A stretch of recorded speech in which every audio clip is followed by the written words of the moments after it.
खबरों का lunch box. नमस्कार, आदाब, सत श्री अकाल। मैं हूं आपके साथ अभिषेक गुप्ता और आप सुन रहे हैं खबरों का लंच बॉक्स। अर्थव्यवस्था को लेकर विश्व बैंक ने भारत पर क्या कहा? आरबीआई ने किन 4 बैंकों पर की तगड़ी कार्रवाई? कौन सी कोरियर सर्विस देने वाली कंपनी बढ़ा सकती है अपनी फीस? बताएंगे आपको। और इसके अलावा भी होंगी बिजनेस और पर्सनल फाइनेंस से जुड़ी कई और बड़ी खबरें। तो चलिए शुरू करते हैं खबरों का लंच बॉक्स। तो खोलते हैं खबरों के लंच बॉक्स का पहला टिफिन, जिसमें से निकल कर आती है आरबीआई से जुड़ी खबर। रिजर्व बैंक ऑफ इंडिया की मॉनेटरी पॉलिसी कमेटी की मीटिंग आज से शुरू होगी।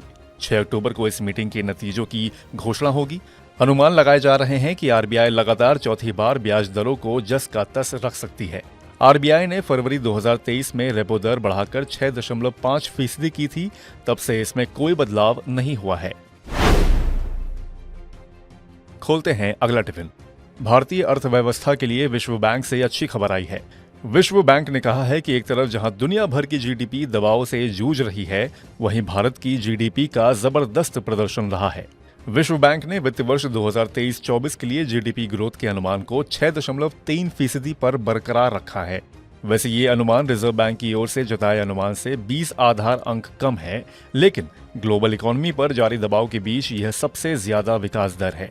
विश्व बैंक ने 3 अक्टूबर को भारत के विकास की अपडेट रिपोर्ट में बताया था कि 2022-23 में जहां विकास दर 7.2% रही थी, वहीं अब यह गिरकर करीब 6.3% रहने का अनुमान है। ऐसा वैश्विक अर्थव्यवस्था पर दबाव और मांग और खपत में गिरावट की वजह से आई है। तो लंच बॉक्स के अगले टिफिन में अब क्या है? बैंकों में डिपॉजिट पर मिल रहे ब्याज की वजह से निवेशकों का रुझान बैंकों में टर्म डिपॉजिट की तरफ बढ़ा है, जिस वजह से टर्म डिपॉजिट के तौर पर बैंकों में आने वाला पैसा 5 साल के ऊपरी स्तर पर पहुंच गया है। रिजर्व बैंक के आंकड़े बताते हैं कि इस साल जून तिमाही के दौरान बैंकों के पास टर्म डिपॉजिट के तौर पर 108 लाख करोड़ रुपए जमा दर्ज किया गया है। पिछले साल जून तिमाही में यह आंकड़ा 92 लाख करोड़ रुपए था। यानी टर्म डिपॉजिट में एक साल में 17% से ज्यादा की ग्रोथ हुई है, जो 5 साल का ऊपरी स्तर है। किसी कुरियर कंपनी से अगर आप पार्सल करते हैं तो ये खबर आपके लिए है। कुरियर सर्विस देने वाली company blue dart express limited ने नए साल यानी कि 1 जनवरी से सामान भेजने की दरों में 9.6% तक की बढ़ोतरी करने का ऐलान किया है। कंपनी ने अपने बयान में कहा है कि शुल्क दरों में यह बढ़ोतरी भेजे जाने वाले कुरियर के आकार प्रकार पर निर्भर करेगी। कंपनी ने कहा कि वह हर साल अपनी शुल्क दरों की समीक्षा करती है और उसके हिसाब से दरों में संशोधन किया जाता है। हालांकि कंपनी ने कहा है कि इस शुल्क बढ़ोतरी का असर अक्टूबर से दिसंबर तक भेजे जाने वाले कुरियर पर नहीं पड़ेगा। मारुति सुजुकी इंडिया को इनकम टैक्स अथॉरिटी से 2160 करोड़ रुपए का टैक्स असेसमेंट ऑर्डर मिला है। ये draft assessment order financial year 2019-20 के लिए मिला है।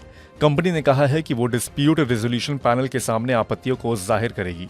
कंपनी ने एक्सचेंज फाइलिंग में कहा है कि इस टैक्स असेसमेंट की वजह से कंपनी के फाइनेंशियल, ऑपरेशनल या अन्य किसी और काम पर असर नहीं होगा। खोलते हैं अगला टिफिन। केंद्रीय वित्त मंत्री निर्मला सीतारमण ने कोयम्बटूर में लाभार्थियों को 3,500 करोड़ रुपए की सहायता राशि वितरित की है। इस मौके पर आयोजित कार्यक्रम में उन्होंने कहा कि आकांक्षी जिलों को हर प्रकार की सरकारी सहायता देने में प्राथमिकता दी जा रही है। इस कार्यक्रम में क्रेडिट आउटरीच कार्यक्रम के अंतर्गत ऋण बांटे गए। वित्त मंत्री ने कहा कि सरकार ग्रामीण किसानों और उद्यमियों को सब्सिडी और छोटे उद्यमी और व्यापारियों को ऋण सहायता दे रही है और इस बारे में जागरूक भी कर रही है।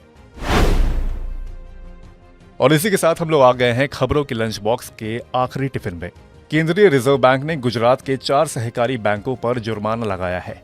ये सहकारी बैंक है द सर्वोदय सहकारी bank limited, Dhanera mercantile cooperative bank limited, the Janata cooperative bank limited और मणिनगर कोऑपरेटिव बैंक लिमिटेड। इन बैंकों पर रिजर्व बैंक के नियमों के उल्लंघन के आरोप हैं। सर्वोदय सहकारी बैंक लिमिटेड पर 6 लाख रुपए, Dhanera mercantile cooperative bank limited पर 6.5 लाख रुपए, the Janata cooperative bank limited पर 3.5 लाख रुपए और मणिनगर सहकारी बैंक लिमिटेड पर 1 लाख का मौद्रिक जुर्माना लगाया गया है। हालांकि इसका असर बैंक के ग्राहकों पर नहीं पड़ेगा। और इसी के साथ बंद करते हैं खबरों के लंच बॉक्स को। उम्मीद है कि इसमें पेश की गई खबरें आपको पसंद आई होंगी। अगर ऐसा है तो हमें कमेंट करके जरूर से बताएं।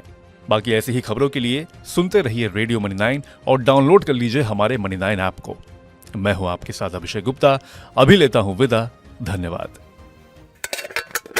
खबरों का लंच बॉक्स।